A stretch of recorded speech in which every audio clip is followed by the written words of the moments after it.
প্রভু আল্লাহ রব্বুল আলামিন মহান পরওয়ারদিগার আলম ওই জালেমের কাছে তোমার দিন প্রচার করেছি আল্লাহ জালেম তোমার কথা মানে না তুমি নাকি আল্লাহ না সে নাকি আল্লাহ প্রভু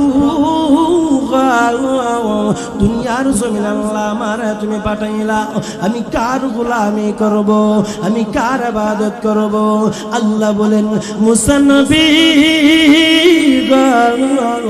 ও মুসা পয়গম্বর দুনিয়ার জমিনে আমি আল্লাহ তোমাকে পাঠাইলাম আমি আল্লাহ তোমাকে সৃষ্টি করলাম আমি আল্লাহ তোমাকে নবুয়ত দিলাম আমি আল্লাহর গোলামি করো আমি আল্লাহর ইবাদত করো মুসা নবী আল্লাহকে লক্ষ্য করে বললেন ওগো আল্লাহ দুনিয়ার জমিনে মা আছে বাবা আছে ওগো আল্লাহ কার খেদমতকে আগে প্রাধান্য দেব কাকে বেশি ভালোবাসবো আল্লাহ বলেন মুসা নবী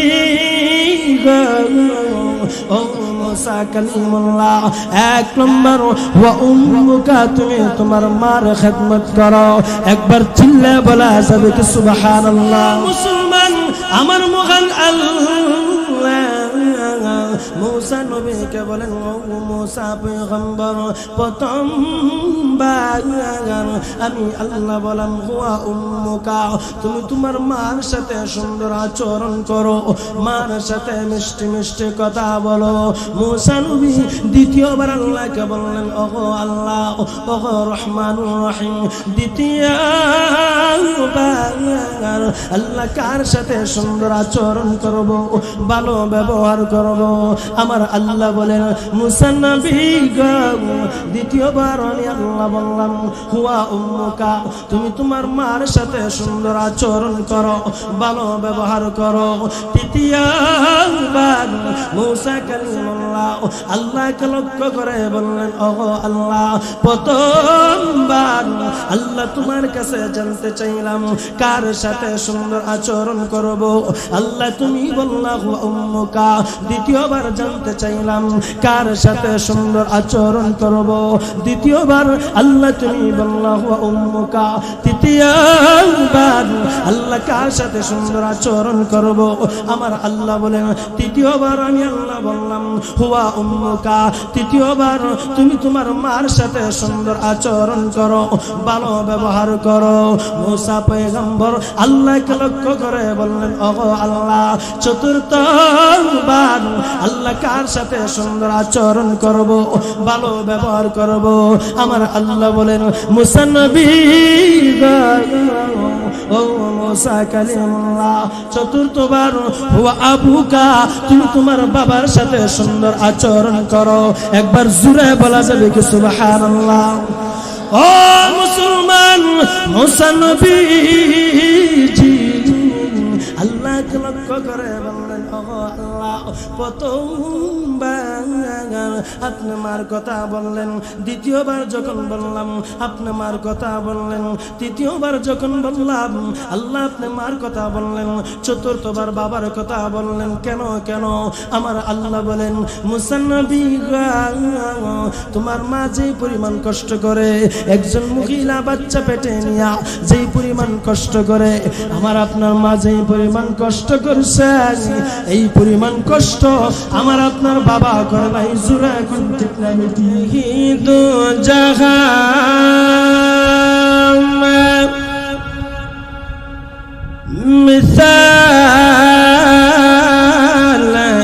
মুহাম্মদ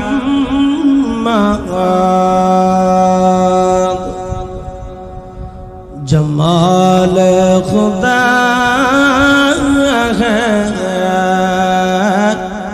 কমাল মুহাম্মদ সাল্লাল্লাহু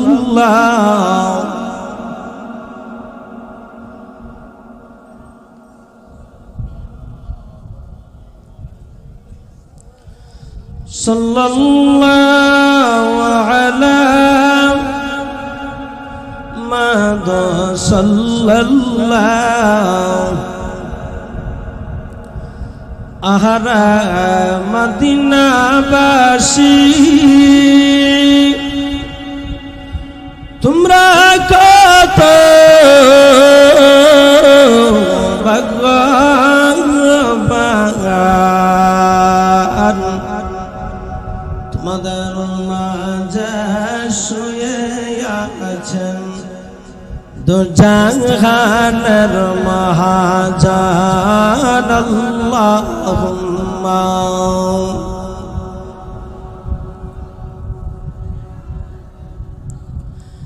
مولانا محمد وعلى آله مولانا بلغ العلا بكماله كشف الدجى بجماله حسنت جميع خصاله صلوا عليه وآله سلم وسلم وبارك عليه الحمد لله ঐতিহ্যবাহী সিনাবো খিলফুল ফুজুল ইসলামী যুব সংঘের উদ্যোগে তৃতীয় বার্ষিক ওয়াজ ও দোয়া মাহফিলের প্রধান বক্তা আপনাদের সকলের পরিচিত মুখ হযরতুল আল্লাম হযরত মাওলানা আব্দুল হাই মোহাম্মদ সাইফুল বারাকাল্লাহু ফি হায়াতি হুজুর উপস্থিত আছেন। আমার আগে যিনি বয়ান করেছেন আপনাদের মসজিদের সাবেক ইমাম ও খতিব। আলহামদুলিল্লাহ, যখনই হুজুরের সাথে কথা হয় তখনই আপনাদের প্রশংসা। আপনার হুজুরকে মন থেকে মহাব্বত করেন, আল্লাহর জন্য মহাব্বত করেন। হুজুর আপনাদেরকে আল্লাহর জন্য মহাব্বত করে। মুফতি মোল্লা ইসমাইল বিন বাসির দামাত বারাকাতুহুল আলিয়া এশার আগ মুহূর্তে যিনি বয়ান করেছেন, বর্তমান আপনাদের মসজিদের ইমাম ও খতিব, চমৎকার আলোচনা করেছেন হযরত মাওলানা বেলাল হোসেন আসাদি সাহেব বারাকাল্লাহু ফি হায়াতি। উপস্থিত আছেন প্রধান অতিথি জনাব আলহাজ মোহাম্মদ হুমায়ুন কবির খান, সভাপতি জনাব মোহাম্মদ সাইজুদ্দিন আহমেদ সাহেব, প্রধান অতিথি আলহাজ জনাব মোহাম্মদ জলিলুদ্দিন সাহেব বারাকাল্লাহু ফি হায়াতি, মুআজ্জাজ মুকাররম উলামায়ে কেরাম, আমার সামনে বসা পিতৃতুল্য আব্বা জানারা, যুবক ভাইয়েরা, পর্দা নিশিন অবলা সবলা মা ও বোনেরা, সর্বপ্রথম মহান মালিকের দরবারে মন থেকে দিল থেকে কালিমাতুল শুকরিয়া আদায় করি যে আল্লাহ আজকে আমাদের আকাশের আবহাওয়া খারাপ হওয়ার পরও, প্রচন্ড বৃষ্টি হওয়ার পরও আল্লাহ আমাকে আপনাকে দ্বীনি মজলিসে আসার, দ্বীনি কিছু কথা শোনার আল্লাহ তৌফিক দান করেছেন, কবুল করেছেন। এই জন্য মন থেকে দিল থেকে জবান খুলে একমাত্র আল্লাহকে খুশি করার জন্য জোরে সুরে বলি আলহামদুলিল্লাহ। মুহতারাম হাজরিন, মুসা আলাইহিস সালাতু ওয়াস সালাম একদিন আল্লাহকে প্রশ্ন করলেন, আল্লাহর সাথে যখন মুসা নবী পায় সময় তুর পারে কথা হইতেন, একদিন বলেন, আল্লাহ আপনি যখন বান্দার উপর খুশি হন তখন কি করেন? আল্লাহ বলেন, আমি যখন কোনো বান্দার উপর খুশি হই তখন তিনটা কাজ করি। কয়টা? তিনটা। আর এই তিনটা কাজ মানুষ সকলেই খুশির নিয়তে নেই না, অধিকাংশ মানুষই কষ্ট পায়। আল্লাহ বলেন, এক নম্বর, যার উপর আমি আল্লাহ খুশি হই তাকে কন্যা সন্তান দিই। দেখেন অনেকে কন্যা সন্তান হইলে ভালো লাগে না, আছে না এরকম? আল্লাহ বলেন, যার উপর আমি আল্লাহ খুশি হই তাকে কন্যা সন্তান দিই। দুই নম্বর, আমি আল্লাহ যার উপর অধিক খুশি হই তার বাড়িতে মেহমান পাঠাই। তিন নম্বর, আমি আল্লাহ যার উপর খুশি হই আমি আল্লাহ ওই এলাকার মধ্যে বৃষ্টি দিই। বোঝা গেল এই মাহফিলকে আল্লাহ তাআলা কবুল করছে। দোয়া করি আল্লাহ তাআলা ওই এই এলাকার মাহফিল কুশিলা করে এই এলাকার মধ্যে যত গুরুস্থান আছে প্রত্যেকটা গুরুস্থানের কবরকে আল্লাহ তাআলা জান্নাতের সর্বোচ্চ আলা মাকামের মধ্যে নিয়ে পৌঁছায়।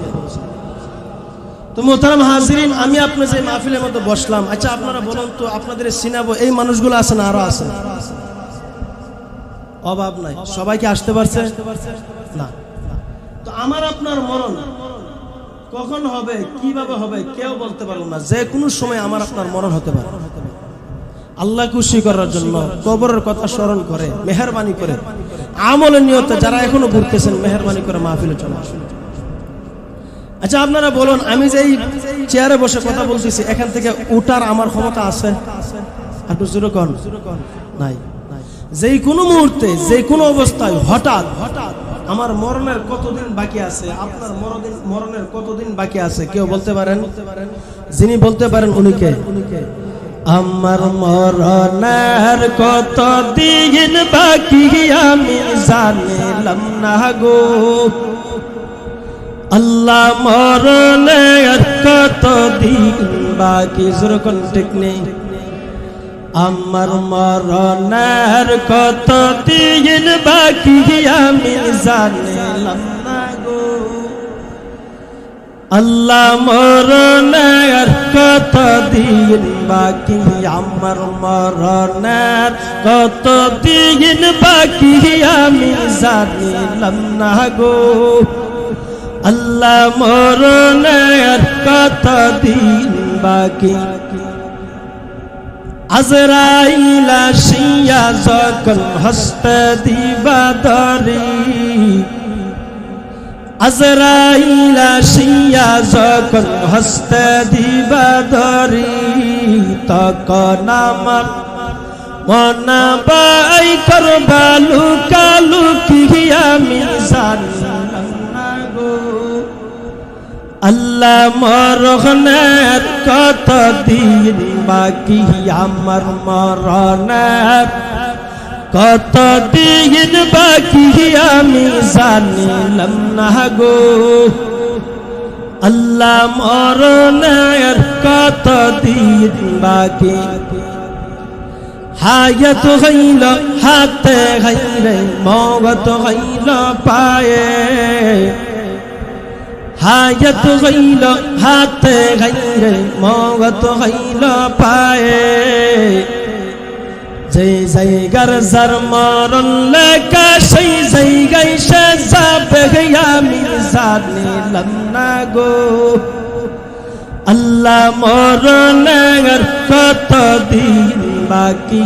আমার মরণের কতদিন বাকি আমি জানিলাম না গো আল্লাহ, মরণের কতদিন বাকি। আমার মরণের কতদিন বাকি আমি জানিলাম না গো আল্লাহ, মরণের কতদিন বাকি। যেরকম টেকনিক কে বলতে পারবো না। যে কোনো মুহূর্তে যে কোনো অবস্থায় যে কোনো সময় আমার আপনার সামনে আজরাইল চলে আসতে পারে। আচ্ছা একটা জিনিস লক্ষ্য করে দেখেন, একটা প্লেন যখন চলে, প্লেন চলা অবস্থায় যারা প্লেনের ভিতরে উঠছেন অথবা যারা বাহির থেকে দেখছেন, আপনারা অবশ্যই অবগত আছেন। কি মনে করেন যে প্লেন চলা অবস্থায় কি বাহিরের বাতাস প্লেনের ভিতরে ঢুকতে পারে? কি কোন না, প্লেনের ভিতর থেকে বাহিরে কোনো বাতাস বাহির হতে পারে? চিন্তা করে দেখেন, দুনিয়ার কোনো আলো বাতাস প্লেন চলা অবস্থায় প্লেনের ভিতরে ঢুকতে পারে না, বাইর হতে পারে না, কিন্তু ওই জায়গার মধ্যে আল্লাহ আজরাইলকে পাঠাই। যেরকম ঠিক না ভাই? তো যাই হোক, আমি আপনাদের সামনে যে আয়াত তেলাওয়াত করেছি বনি ইসরাইলের দুইটা আয়াত 23 এবং 24, এই দুইটা আয়াতকে সামনে রেখে রাসূলের অসংখ্য গণিত হাদিস থেকে একটা হাদিস পাঠ করেছি। এই হাদিসকে সামনে রেখে, আয়াত এবং হাদিসকে সামনে রেখে আমার পরবর্তী বক্তা আসার আগ পর্যন্ত আমি ইনশাআল্লাহ আপনাদের সামনে আলোচনা করার চেষ্টা করব। সর্বপ্রথম আল্লাহ এই আলোচনার উপর আমাকে এবং সুন্নাহওয়ালা সবাইকে আমল করার তৌফিক দান করুক, সকলে বলি আমিন। মোহতারাম হাজিরিন, আমি আপনাদের সামনে যে আয়াত তেলাওয়াত করেছি, আল্লাহ বলেন ওয়াকাদা রাব্বুকা আল্লা তা'বুদু ইল্লা ইয়্যাহু ওয়া বিল ওয়ালিদাইনি ইহসানা। এক নম্বর আল্লাহ বলেন ওয়াকাদা রাব্বুকা আল্লা তা'বুদু ইল্লা ইয়্যাহু। এক নম্বর, আমি আল্লাহর পক্ষ থেকে চূড়ান্ত ফয়সালা হয়ে গেছে, চূড়ান্ত সিদ্ধান্ত হয়ে গেছে, আমি রবের গোলামি করব। কার গোলামি? আর একটু জোরে কর না। আল্লাহর গোলামি। আল্লাহর পক্ষ থেকে ফয়সালা হয়ে গেছে। হুকুকুল্লাহ, আল্লাহর ইবাদত, আল্লাহর যত হুকুম আছে সমস্ত হুকুম পালন করা। এরপর আল্লাহ বলেন ওয়াবিল ওয়ালিদাইনি ইহসানা, 2 নম্বর তোমরা তোমাদের আব্বা আম্মার সাথে সুন্দর আচরণ করবে। কার সাথে? কষ্ট হইতেছে আপনাদের? আমার কথা বুঝতে আপনাদের কষ্ট হইতেছে? আল্লাহ বলেন 1 নম্বর তোমরা আমি আল্লাহর হক অর্থাৎ হুকুকুল্লাহ, আমি আল্লাহর হুকুম পালন করবা। 2 নম্বর ওয়াবিল ওয়ালিদাইনি ইহসানা, আব্বা আম্মার সাথে সুন্দর আচরণ করবা। আব্বা আম্মার সাথে ভালো আচরণ করার জন্য কে আদেশ করছে জুড়ে বলুন তো? আল্লাহ তাআলা আদেশ করেন। মুহতারাম হাজিরিন, এরপর আল্লাহ বলেন ইম্মা ইয়াবলুগান্না ইনদাকাল কিবরা আহাদুহুমা আও কিলাহুমা ফালা তাকুল লাহুমা উফফু ওয়ালা তানহারহুমা।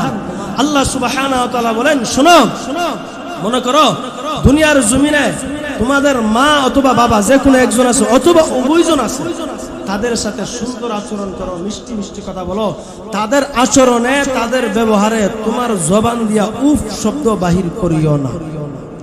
দেখবেন সমাজের মধ্যে অনেক ছেলে আছে মা বাবার সাথে সুন্দর, মা বাবার সাথে ব্যবহার খারাপ, শ্বশুর শাশুড়ির সাথে ব্যবহার ভালো। আসেনি? হয়তো আপনাদের চিনাবো না থাকতে পারে। বিভিন্ন জায়গাতে আমরা তো মাহফিলও যাই, শুনি এরকম ঘটনা। দেখবেন শ্বশুর শাশুড়ির সাথে সুন্দর আচরণ, মা আর বাবার সাথে খারাপ আচরণ। যেরকম ঠিক না বেটি? ও মিয়া, মার মনে কষ্ট দিয়া যদি খানে কাবা বাইতুল্লাহর মধ্যে গিয়া তাওয়াফ করেন আর দোয়া করেন, আল্লাহ বলেন সিনাবর কোন যুবক যদি মার মনে কষ্ট দিয়া বাইতুল্লাহ তাওয়াফ করে, আমি আল্লাহ তার বাইতুল্লাহর তাওয়াফ কবুল করব না। যেরকম ঠিক না বেটি? তাহলে বোঝা গেল মার মন খুশি করো, আল্লাহ স্বয়ং খুশি হয়ে যাবে। মার মন খুশি করো, আমার নবীও তোমার উপরে খুশি হয়ে যাবে। মার বাবার মন সন্তুষ্ট করো, আল্লাহ তুমি জান্নাত তোমার উপরে ওয়াজিব হয়ে যাবে। জুড়ে বলি সুবহানাল্লাহ। ও মিয়া, পৃথিবীর মধ্যে শ্রেষ্ঠতম জায়গা আলহামদুলিল্লাহ আমি গেছি মক্কা মদিনা, যেই জায়গার মধ্যে দোয়াগুলো কবুল হয়, আল্লাহ আমাকে নেওয়াইছে আলহামদুলিল্লাহ। দোয়া করি যারা শুনতেছেন আল্লাহ সবাইকে মক্কা মদিনা যাওয়ার মতন তৌফিক দান করো। শুকর বলেন আমিন। মুহতারাম হাজিরিন, 7 চক্কর জন মানুষ দেই বাইতুল্লাহকে সামনে রেখে, খানা কাবাকে সামনে রেখে। আল্লাহ বলেন ওই সময় আমার বান্দা যেই দোয়া করে আমি আল্লাহ সেই দোয়াই কবুল করি। তো যদি মা বাবার মনে কষ্ট দিয়া বাইতুল্লাহর মধ্যে যায়, মা বলছে ফুত আব্বু তুমি যাও না, তুমি গেলে আমি মাকে দেখার মতন কেউ নাই, তুমি শুধু সন্তান এক, তুমি একা, তোমার বাপ মারা গেছে, তোমার ভাইও নাই, তোমার অন্য কোনো বোনও নাই, তুমি যাও না। কিন্তু আপনার মাকে ফালাইয়া অসুস্থ মাকে বাড়িতে রাইখা আপনি বাইতুল্লাহ গেছেন হজ করার জন্য, আল্লাহ হজ কবুল করবনি? একটু জোরে কর না। মুসলমান বন্ধুরা আমার ভালো করে শুনুন, ও সিনাবক এলাকার মানুষরা জানারা ভালো করে শুনেন। ক্ষমা যুবক ভাই ভালো করে শুনেন রে ভাই, মার মনে কষ্ট দিয়া খানা কাবা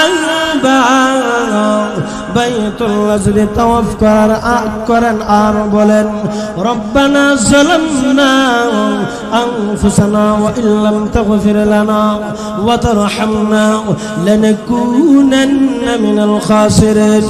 ও প্রভু আল্লাহ গো, আমি হলাম জালেম, আমি হলাম জালেম। রব্বানা যালামনা, ওগো আল্লাহ আমি আমার উপরে জুলুম করেছি, অন্যায় করেছি। ওগো রব্বানা যালামনা আনফুসানা ওয়া ইল্লাম তাগফির লানা ওয়া তারহামনা লানাকুনান্না মিনাল খাসিরিন। আমার আল্লাহ বলেন যুবকরা মার মনে কষ্ট দিয়া বাইতুল্লাহ তাওয়াফ করতে পারো, আমি আল্লাহ তোমার তাওয়াফ কবুল করব না, হজ কবুল করব না। দ্বিতীয় আরেকটি জায়গা হলো সাফা এবং মারওয়া, দোয়া কবুলের জায়গা। কোন যুবক যদি সাফা থেকে দৌড় দিয়া মারওয়া পর্যন্ত যায়, আবার মারওয়া থেকে দৌড় দিয়া সাফা পর্যন্ত আসে আর বলে রব্বানা আতিনা ফিদ দুনিয়া হাসানা ওয়া ফিল আখিরাতি হাসানা ওয়া কিনা আযাবান নার। ও প্রভু আল্লাহ গো, ওগো আল্লাহ রব্বানা আতিনা ফিদ দুনিয়া হাসানা ওগো আমার রব আল্লাহ দুনিয়ার কল্যাণ দান করো আমার পরকালের কল্যাণ দান করো ওয়া ফিল আখিরাতি হাসানা ওয়া কিনা আযাবান নার ওগো আল্লাহ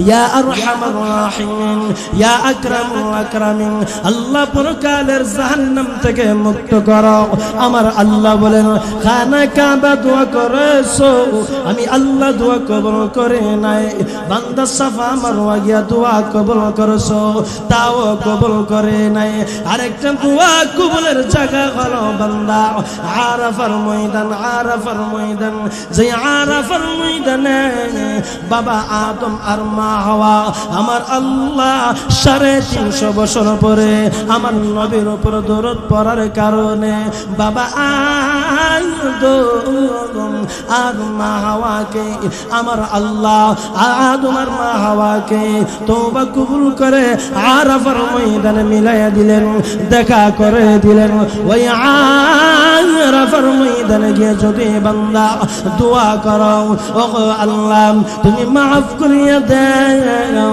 আল্লাহ ক্ষমা করিয়া দাও আমার আল্লাহ বলে যুবক রে ও সিনাব আব্দুল করিম ও গাজীপুর আব্দুর রহমান শোনো শোনো তুমি যতক্ষণ পর্যন্ত মার মন খুশি না করবা বাবার মন খুশি না করবা যতই করো তাওয়াব যতই করো সাফা মারওয়া যতবার যাও আরাফার ময়দানে যতই গিয়া দোয়া করো মসজিদ নববীতে মা বাবা যদি খুশি না থাকে আমি আল্লাহ তোমার দোয়া কবুল করব না জোরে কোন ঠিক না বেটি মুহতারাম হাজিরিন আল্লাহর নবী বলেন যতই মা বাবাকে কষ্ট দিবা আমার আল্লাহ মা বাবার মনে আঘাত দিয়া তুমি যতই ভালো আমল করবা আল্লাহ তোমার দোয়া কবুল করব না জোরে কোন ঠিক না বেটি যুবক ভাই আজকে শরীরে রক্ত গরম শরীরে শক্তি আছে বাবার সাথে খারাপ আচরণ করো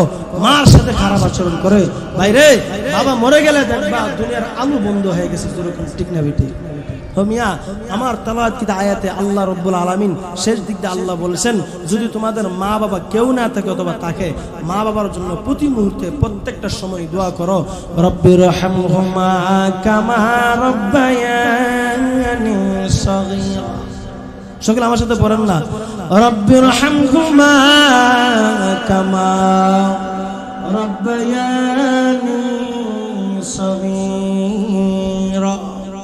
আল্লাহ নবী আল্লাহ তাআলা বলেন তোমরা তোমাদের আব্বা আম্মার সাথে দোয়া করো আল্লাহ আমি ছোট থাকতে আমার মা আমার বাবা আমার প্রতি যে ইহসান করেছে যে সুন্দর আচরণ করেছে ও রব্বে কাবা আপনিও আমার আব্বা আমার প্রতি এরকম সুন্দর ইহসানমূলক সুন্দর ব্যবহার করেন চিল্লায় বলি সুবহানাল্লাহ ও মিয়া কষ্ট দিয়েছে আপনাদের একটু জোরে কোন কষ্ট দিয়েছে মিয়া মা বাবার মার খেদমত করলে আল্লাহ কি পরিমাণ খুশি হয় একটু চিন্তা করে দেখেন আপনারা সকলেই এই লোকটার নাম শুনছেন লোকটা সাহাবী না ওনার নাম হলো ওয়াইসুল কারনি নাম কি সকলেই জানেন উনি এমন একটা ব্যক্তি ছিলেন আল্লাহর নবী একদিন জুমার মিম্বরে বয়ান দিতেছেন হঠাৎ করে আল্লাহর নবী দুইজন সাহাবীকে ডাকলেন এর মধ্যে একজন হযরত ওমর রাদিয়াল্লাহু তাআলা আনহু দুই নাম্বার হযরত আলী রাদিয়াল্লাহু তাআলা আনহুকে ডাক দিয়ে বলেন হে ওমর আর আলী এদিকে আসো আমার কাছে আসো দুইজন সাহাবী আসলেন আয়েশা বলতেছেন আমি একটা লোক আমার জমানায় হয়তো তাকে আমি পাবো না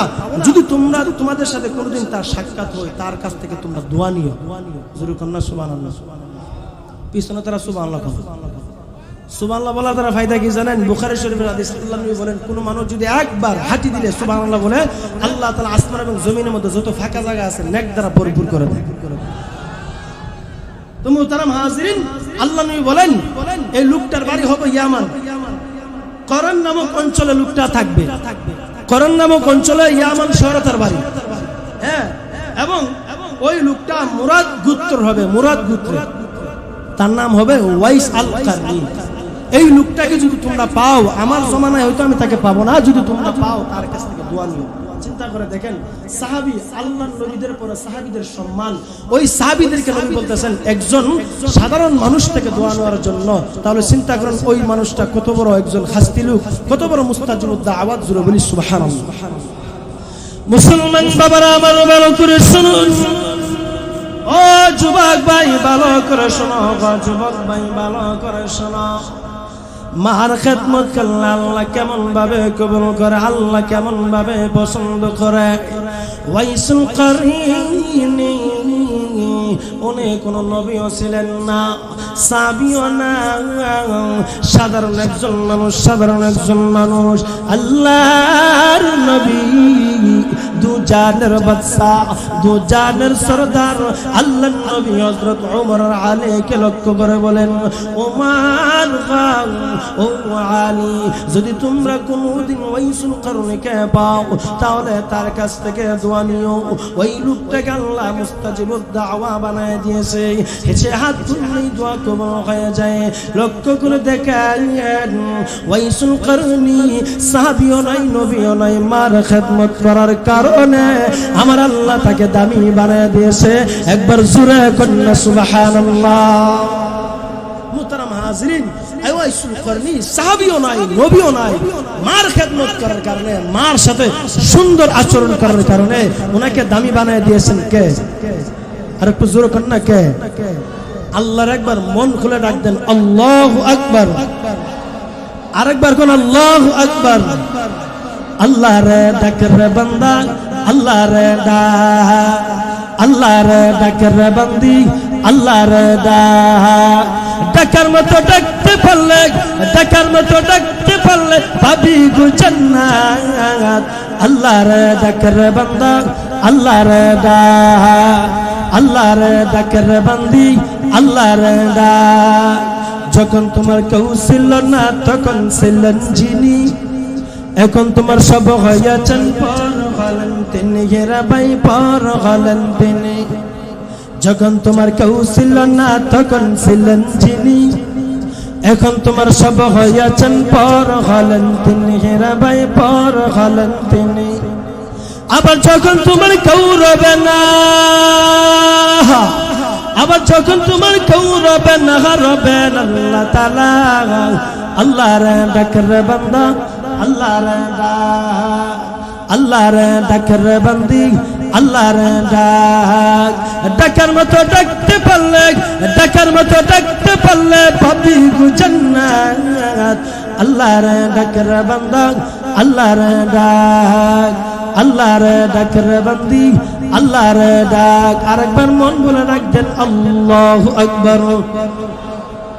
মুহতারাম হাজিরিন, তানবিহুল গাফিলিনের মধ্যে আল্লামা আবুল আইস সামারকান্দি রাহমাতুল্লাহি আলাইহি এই ঘটনাটা উল্লেখ করেন।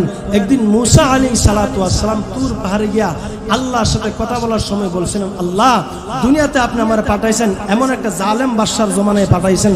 ও আল্লাহ, যে জালেম বাদশা সে নিজেই খোদা দাবি করে, এই জালেম বাদশার নাম হলো ফেরাউন। যেরকম ঠিক না বেটি? আল্লাহ এমন একটা জালেম বাদশার জমানায় পাঠাইছেন। ও আল্লাহ দুনিয়াতে আপনি পাঠাইছেন, এই দুনিয়াতে আমি কার ইবাদত করব, কার গোলামি করব? আল্লাহ বলেন, এক নম্বর আমি রবের ইবাদত করো, চিল্লায়া বলি সুবহানাল্লাহ।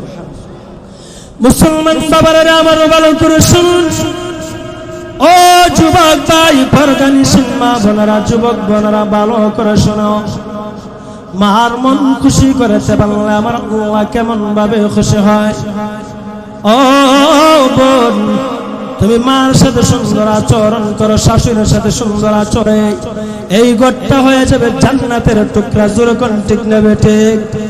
ও মুসলমান, মুসা নবী তোর পাহাড়ে গিয়ে আল্লাহর সাথে কথা বললেন, ও আল্লাহ দুনিয়ার জমিনে আল্লাহ এমন একটি জমানার মধ্যে তুমি আমার বানায়া পাঠাইলা। ও আল্লাহ জালেম বাদশা, জালেম বাদশা সে নিজেই খোদা দাবি করে, না রব্বুকুমুল আ'লা, আমি হলাম সবচেয়ে বড় খোদা, আমি হলাম সবচেয়ে বড় খোদা। প্রভু আল্লাহ রব্বুল আলামিন, মহান পরওয়ারদিগার আলম, ওই জালেমের কাছে তোমার দিন প্রচার করেছি। আল্লাহ জালেম তোমার কথা মানে না, তুমি নাকি আল্লাহ না, সে নাকি আল্লাহ। প্রভু দুনিয়ার জমিন আল্লাহ আমারে তুমি পাঠাইলা, আমি কার গোলামি করব, আমি কার ইবাদত করব? আল্লাহ বলেন, মুসা নবী ও মুসা পয়গম্বর দুনিয়ার জমিনে আমি আল্লাহ তোমাকে পাঠাইলাম, আমি আল্লাহ তোমাকে সৃষ্টি করলাম, আমি আল্লাহ তোমাকে নবুয়ত দিলাম, আমি আল্লাহর গোলামি করো, আমি আল্লাহর ইবাদত করো। মুসা নবী আল্লাহকে লক্ষ্য করে বললেন, ওগো আল্লাহ, দুনিয়ার জমিনে মা আছে, বাবা আছে, ওগো আল্লাহ, কার খেদমতকে আগে প্রাধান্য দেব, কাকে বেশি ভালোবাসবো? আল্লাহ বলেন, মুসা নবী ও মুসা কালিমুল্লাহ, এক নম্বর ওয়া উম্মুকা, তুমি তোমার মার খেদমত করো। একবার চিল্লে বলা যাবে কি সুবহানাল্লাহ? ও মুসলমান, আমার মহান আল্লাহ মুসা নবীকে বলেন, ও মুসা পয়গম্বর, প্রথমবার আমি আল্লাহ বললাম হুয়া উম্মুকা, তুমি তোমার মার সাথে সুন্দর আচরণ করো, মার সাথে মিষ্টি মিষ্টি কথা বলো। মুসা নবী দ্বিতীয়বার আল্লাহকে বললেন, ওগো আল্লাহ, ওগো রহমানুর রহিম, দ্বিতীয়বার আল্লাহ কার সাথে সুন্দর আচরণ করব, ভালো ব্যবহার করব? আমার আল্লাহ বলেন, মুসা নবী গো, দ্বিতীয়বার আমি আল্লাহ বললাম হুয়া উম্মুকা, তুমি তোমার মার সাথে সুন্দর আচরণ করো, ভালো ব্যবহার করো। তৃতীয়বার মুসা কালিমুল্লাহ আল্লাহকে লক্ষ্য করে বললেন, ওগো আল্লাহ, প্রথমবার আল্লাহ তোমার কাছে জানতে চাইলাম কার সাথে সুন্দর আচরণ করব, আল্লাহ তুমি বললা হুয়া উম্মুকা। দ্বিতীয়বার জানতে চাইলাম কার সাথে সুন্দর আচরণ করব, দ্বিতীয়বার আল্লাহ তুমি বললা হুয়া উম্মুকা। তৃতীয়বার আল্লাহ কার সাথে সুন্দর আচরণ করব, আমার আল্লাহ বলেন, তৃতীয়বার আমি আল্লাহ বললাম হুয়া উম্মুকা। তৃতীয়বার তুমি তোমার মার সাথে সুন্দর আচরণ করো, ভালো ব্যবহার করো। মুসা পয়গম্বর আল্লাহকে লক্ষ্য করে বললেন, ওগো আল্লাহ, চতুর্থবার আল্লাহ কার সাথে সুন্দর আচরণ করব, ভালো ব্যবহার করব? আমার আল্লাহ বলেন, মুসা নবী ও মুসা কালিমুল্লাহ, চতুর্থবার হুয়া আবুকা, তুমি তোমার বাবার সাথে সুন্দর আচরণ করো। একবার জোরে বলা যাবে কি সুবহানাল্লাহ? ও মুসলমান, মুসা নবী আল্লাহকে লক্ষ্য করে বললেন, ওগো আল্লাহ, প্রথমবার আপনি মার কথা বললেন, দ্বিতীয়বার যখন বললাম আপনি মার কথা বললেন, তৃতীয়বার যখন বললাম আল্লাহ আপনি মার কথা বললেন, চতুর্থবার বাবার কথা বললেন, কেন কেন? আমার আল্লাহ বলেন, মুসা নবী তোমার মা যেই পরিমাণ কষ্ট করে, একজন মহিলা বাচ্চা পেটে নিয়া যেই পরিমাণ কষ্ট করে, আমার আপনার মা যেই পরিমাণ কষ্ট করছে, এই পরিমাণ কষ্ট আমার আপনার বাবা করে নাই। জোরে এখন ঠিক না বেটি? মুহতারাম হাজিরিন, আল্লাহর নবীকে আল্লাহ তাআলা বলেন, নবী মুসা, একজন মহিলা তার সন্তানকে পেটে নিয়ে যে একটা কষ্ট করে 10 মাস 10 দিন সে খানা খাইতে পারে না, ঘুমাইতে পারে না, চলতে পারে না, হাঁটতে পারে না, শুধু সন্তানকে পেটে লালন করতে গিয়া সন্তান কলিজার মধ্যে লাথি মারে, খানা খাইতে বসে সারাদিন বাড়ির কাজ করে সন্ধ্যার সময় মা যখন খানা খাইতে বসে, এই মুহূর্তে আমি আর আপনি মার কলিজার মধ্যে আঘাত মারছি, লাথি মারছি, মা জনম দুঃখিনী মা খানা খাইতে পারে নাই, ভাতের প্লেটটা আলমারির মধ্যে রেখে মা হাটের মধ্যে শুয়ে গেছে, এই কষ্ট কোনদিন বাবা করছে? একটু জোরে কোন। এই জন্য আল্লাহর নবীকে আল্লাহ তাআলা বলতেছেন, হুয়া উম্মুকা, তিনবার আল্লাহ তাআলা মার সাথে সুন্দর আচরণ করার জন্য আল্লাহর নবীকে আমার আল্লাহ আদেশ করেছেন। জোরে কোন না সুবহানাল্লাহ। মুহতারাম হাজিরিন, আজকে সমাজে প্রায় দেখা যায় বর্তমান যুবকরা অন্য পথে চলে, খারাপ নেশাগ্রস্ত হয়ে মাকে আঘাত করে, বাবার আঘাত করে। বাইরে এটা তুমি কিভাবে পারো একজন মার উপর আঘাত করার জন্য, একজন বাবার উপরে তুমি আঘাত করার জন্য তুমি কিভাবে পারো? আর কিছু মা বাবারও দোষ আছে, যদি সন্তানকে ছোট অবস্থায়, নাবালক অবস্থায় তাকে যদি দিন শিক্ষা দিত, আজকে ওই মা বাবা সন্তানের কাছে লাঞ্ছিত বঞ্চিত হতো না। যেরকম ঠিক না বেঠিক? সন্তানকে দিন শিক্ষা দেয় নাই, আরে হুজুরের বেতনই কত, এরকম কোন অনেকে হুজুরের বেতনই কত? আমি আলহামদুলিল্লাহ, আল্লাহ আমাদেরকে এই যে আপনাদের সাবেক খতিব মুফতি ইসমাইল বিন বাসির প্রতিদিন প্রোগ্রাম করে, আমার বন্ধুবর আলহামদুলিল্লাহ একসাথে লেখাপড়া করছি, যে শান শৌকত চলে আল্লাহ আমাদের চাইতে এর চাইতে বিশেষ শান শৌকত চলাই না। যেরকম ঠিক না বেটি? এই যে শান শৌকত চলাইতেছে একমাত্র রসুলের সুন্নত গুলাকে, রসুলের সুন্নতি পোশাক গায়ে দেওয়ার কারণে, আল্লাহকে রব বলে স্বীকার করার কারণে, ভিতরে কোরআন হাদিস নেওয়ার কারণে আল্লাহ এই সম্মান দিয়েছে। যেরকম ঠিক না বেটি? মুহতারাম হাজরিন, কষ্ট হইতেছে? চলবো তো ইনশাআল্লাহ। মুহতারাম হাজরিন, আল্লাহ সুবহানাহু ওয়া তাআলা মুসা আলাইহিস সালাতু ওয়াস সালামকে পাই ওয়াজ করতেন, মার খেদমত করো। আরেকটা ঘটনা মুসা নবীর সাথে তানবুল গাফিলিনের মধ্যে আসছে, এর ভিতরে এর ফাঁকে দিয়া বনি ইসরাইলের 3 জন যুবকের ঘটনা আপনাদেরকে শোনাই। দেখেন, রবকে বই করলে, মাকে খুশি করলে, কোন মানুষের হক আদায় করলে আমার আল্লাহ কি পরিমাণ খুশি হয়, আমার আল্লাহ কি পরিমাণ বদলা দান করে। যদি ঘটনাটা মনোযোগ দিয়ে শুনেন আশা করি বুঝতে পারবেন ইনশাআল্লাহ। মুহতারাম হাজরিন, বনি ইসরাইলের 3 যুবক, সূরাতুল কাফের মধ্যে তাফসীরটা আসছে। বনি ইসরাইলের 3 যুবক এক মরুভূমি দিয়ে কোথায় যেন যাইতেছিল, হঠাৎ কোথায় যেন তারা সফর করতেছে, করতে করতে করতে মরুভূমি দিয়া, যারা সৌদি আরব গেছেন বা হজ করছেন তারা বুঝবেন মরুভূমি কাকে বলে। যেরকম ঠিক না বেটি? আমরা তো শুধু মানে আমরা তো শুধু এরকম কোনো জায়গাই নেই দেখার মতো। তো 3 যুবক, জি নারে তাকবীর, নারে তাকবীর।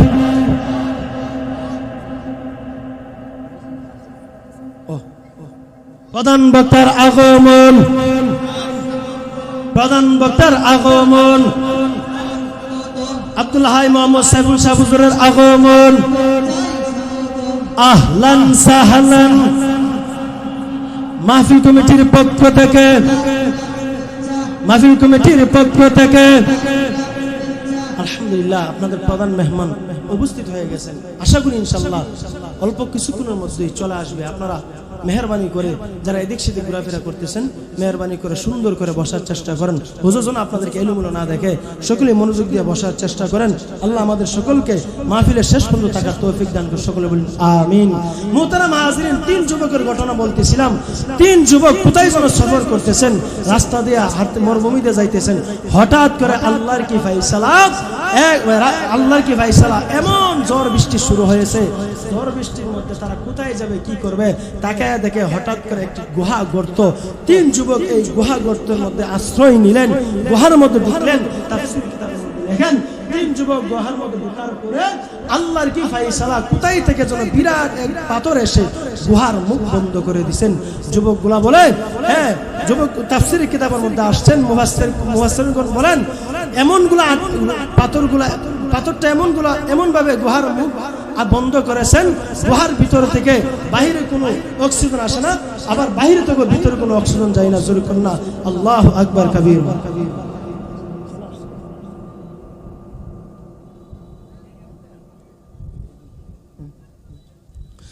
মুসলমান বন্ধুরা আমারও ভালো করে শুনুন। 3 যুবকের মধ্যে থেকে প্রথম নম্বর যুবক, ওনার ঘরের মধ্যে 3 যুবক বলতেছে, ও আল্লাহ, এমন একটা মুসিবতে পড়লাম, আল্লাহ এমন একটা মুসিবতে আপনি ফালাইলেন আল্লাহ পরীক্ষা করার জন্য। এখন আমাদের মরণ ছাড়া কোনো উপায় নাই। ও যুবক, ভালো করে শোনো, ভালো করে শোনো। মার মনে কষ্ট দিলে আল্লাহ কেমন ভাবে বেজার হয়। যুবক ভাই, মার মন সন্তুষ্ট করার চেষ্টা করো, বাবার মন খুশি করার চেষ্টা করো। যুবক গুলো নৈরাশ হয়ে জীবনের শেষ মুহূর্তে মনে করে আল্লাহর কাছে তওবা করতে লাগলেন। 3 যুবকের মধ্য থেকে প্রথম নম্বর যুবক বলে, আমি ছিলাম ধনাঢ্য, আমার ঘরে ছিল একজন কাটুরিয়া, ওই গোলাম আমার ঘরে ছিল একজন গোলাম। ওই গোলামটা অর্ধেক বেতন আমার কাছ থেকে নিয়া বাকি অর্ধেক বেতন রেখা সে তার বাড়িতে চলে গেছে। যুবকটা বলে কয়েক বছর পরে আমার কাছে আমার গোলামটা বাকি বেতন নেওয়ার জন্য আমার বাড়ির মধ্যে আসলেন। আয়েশা হাজির হলেন, বলতে লাগলেন, মনিব ও মনিব শুনেন না, আমি যে আপনার বাড়িতে কাজ করেছি বাকি বেতনটা আমাকে দিয়ে দেন। মনিব বলে, আমি বললাম, যুবক রে, তুমি যে অবশিষ্ট টাকাগুলা আমার কাছে রেখে গেছো, আমি এই অবশিষ্ট টাকা দিয়া একটি ছাগলি ক্রয় করলাম। আমার আল্লাহ এই ছাগলি থেকে ছাগলের খামার করে দিয়েছেন, বকরির খামার বানিয়ে দিছে। গোলাম যাও যাও যাও, ওই বকরির খামারটা তোমার, তুমি নিয়ে নাও। আমার গোলামটা বলেন, মনিব গো, মনিব আপনি কি আমার সাথে ঠাট্টা করেন? আপনি কি আমার সাথে মজা করেন? মনিব আমার বাকি টাকাগুলা আপনি দিয়ে দেন। গোলাম বলতেছেন, মনিব বলতেছেন, ও গোলাম, না না, তোমার সাথে মজা করি না।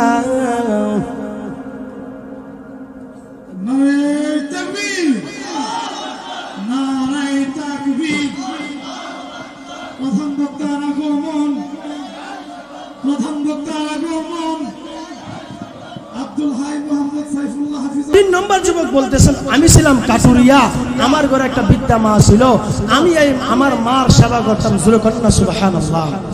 মুসলমান বন্ধুরা আমার ভালো করে শুনুন, ও যুবক ভাই ভালো করে শোনো, যুবক ভাই ভালো করে শোনো। তোমার মতন আমিও যুবক, আমার মা আছে, বাবা আছে। যুবক ভাই পায়ে হাত রেখে বলে, মার সেবা করো, মার সেবা করো। আমার আল্লাহ বলেন, ওয়াকাদা রাব্বুকা আল্লা তা'বুদু ইল্লা ইয়াহু ওয়া বিল ওয়ালিদাইনি ইহসানা। ও মুসলমান, তিন নম্বর গোলাম বলে, তিন নম্বর যুবক বলে, ও আল্লাহ, ইয়া আরহামার রাহিমিন, ইয়া আকরামুল আকরামিন, ও আল্লাহ, আমার ঘরে একটি বৃদ্ধা মা ছিল, চোখে দেখতো না, কানে শুনতো না, আল্লাহ লাঠি বর করে চলতো। আমি ছিলাম কাটুরিয়া, আমার মা, আমি আমার মার সেবা করতাম। আমার কোনো ভাই ছিল না, বোন ছিল না। ও আল্লাহ, একদিন আমি কাঠ ছিড়াইয়া বাজারে বিক্রি করে আল্লাহ লেট হয়ে গেছেন, বিলম্ব হয়ে গেছেন। প্রভু, আমি আমার মার জন্য খানা নিয়ে যাইতে আল্লাহ বিলম্ব হয়ে যায়। আমি খানা নিয়ে গিয়ে দেখি আমার মা ঘুমন্ত অবস্থায় ঘুমের নিয়ামতের মধ্যে আছে। প্রভু আল্লাহ রব্বুল আলামিন, মহান পরওয়ারদিগার আলম, ও আল্লাহ, আমার মা ঘুমন্ত অবস্থায় আমি জাগ্রত করলাম না, সজাগ করলাম না। প্রভু গো, ওই দিন আমার মা গভীর রজনীতে ঘুম থেকে জাগ্রত হইয়া তাকায় দেখে আমি জাদুমণি আমার মার মাথার শিয়রের মধ্যে দাঁড়িয়ে রইলাম, দাঁড়িয়ে থাকলাম। আমার মা বলে, বাবু, বাবা রে, আমার জন্য কি আনছো দাও, পেটের খিদার ধারণায় আমার আর ঘুম হইতেছে না। আমি আমার মাকে খাওয়াই দিলাম, আমার মা আমাকে খাওয়াই দিলেন। এরকম ভাবে যখন আমি আমার মার খেদমত করতে লাগলাম, খেদমত করলাম, ও আল্লাহ, আমি ওই দিন, ও আল্লাহ, আমি আমার মার খেদমত করলাম। যখন যেতেই যাও বিপদে পড়বে না তুমি, যখন যেতেই যাও মায়ের দোয়া লও হে মুমিন, মায়ের দোয়া লও, মায়ের দোয়া লও হে মুমিন, মায়ের দোয়া লও। মুহতারাম হাজরিন, বয়ান শেষ। আল্লাহ সুবহানাহু ওয়া তাআলা আমাকে আপনাকে সবাইকে আল্লাহর হুকুকুল্লাহ, আগে আল্লাহর ইবাদত করে, দুই নম্বর মা এবং বাবার সাথে সুন্দর আচরণ করে আল্লাহ আমাকে আপনাকে জান্নাত উপার্জন করে দুনিয়া থেকে বিদায় গ্রহণ করার তৌফিক দান করুক। সকলে বলে আমিন। ওয়া মা আলাইনা ইল্লাল বালাগ। আসসালামু আলাইকুম ওয়া রাহমাতুল্লাহ।